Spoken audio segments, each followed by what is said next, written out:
Hello everyone, কেমন আছেন সবাই? আশা করব সবাই অনেক অনেক ভালো আছেন। নতুন আরেকটি দিনে নতুন আরেকটি ব্লগে আপনাদের সবাইকে আমার চ্যানেলে ওয়েলকাম করছি। তো আজকে ঘুম থেকে উঠেই আমি আমার গাছগুলোতে একটু পানি দিয়ে দিচ্ছি। যেহেতু অনেক বেশি গরম পড়েছে, প্রত্যেক দিনই দেখা যায় নিয়মিত পানি দিতে হয়, না হলে গাছগুলো একদম শুকিয়ে যায়। আর এত বেশি রোদ পড়েছে যে গাছগুলো মনে হচ্ছিল একদম সাদা সাদা হয়ে যাচ্ছে বা হলুদ হলুদ হয়ে যাচ্ছে, তাই একটু স্পেশাল টেক কেয়ার করতে হয় আর কি। আমার যদিও তেমন বেশি গাছ নেই, তো সকাল সকাল গাছগুলোতে পানি দিতে দিতে আমি এখন একটু ব্রেকফাস্ট করে রেডি হয়ে নিয়েছি।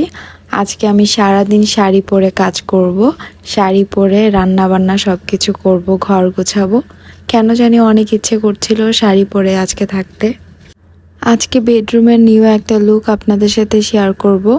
আজকে আমার বাসায় কিছু গেস্ট আসবে, এর জন্য সকাল সকাল উঠেছি, সকাল সকাল কাজগুলোকে কমপ্লিট করছি। এই বিছানার চাদরটা অনেক বেশি সুন্দর এবং অনেক আগের কেনা। আর এই বিছানা চাদরটা হচ্ছে নকশি কাজের। দেখতেই পাচ্ছেন কতটুকু সুন্দর লাগতেছিল দেখতে। আর এদিক দিয়ে চেয়ারগুলোর উপরে কুশন দিয়ে আমি একটু ডেকোরেট করে নিলাম। এখন বাজে রাত 2:30। আমি এখন ভয়েস ওভার দিচ্ছি, তাই আমার ভয়েসে কিছুটা উঁচু নিচু হতে পারে, আপনারা সেগুলো ক্ষমা সুন্দর দৃষ্টিতে দেখবেন। আর এই যে ডেকোরেশনগুলো করছি, এগুলো হচ্ছে বিছানার আশেপাশেই। যেহেতু আমার বেডরুমটা ছোট, তাই আমি চাইলেও অনেক সময় অনেক এক্সট্রা কিছু দিয়ে ডেকোরেশন করতে পারি না। আর আমি একটু সিম্পলভাবেই ডেকোরেট করতে পছন্দ করি। আর আমি যদি পারতাম, মনে হয় ঘরের সব কিছু আমি নিজের হাতে রং করে ফেলতাম, এরকম একটা অবস্থা। এই তো ফাইনালি আমার গোছানো শেষ। আমার এই বেডরুমের ডেকোরেশনটা দেখতে কেমন হয়েছে আমাকে অবশ্যই কমেন্টে জানাবেন।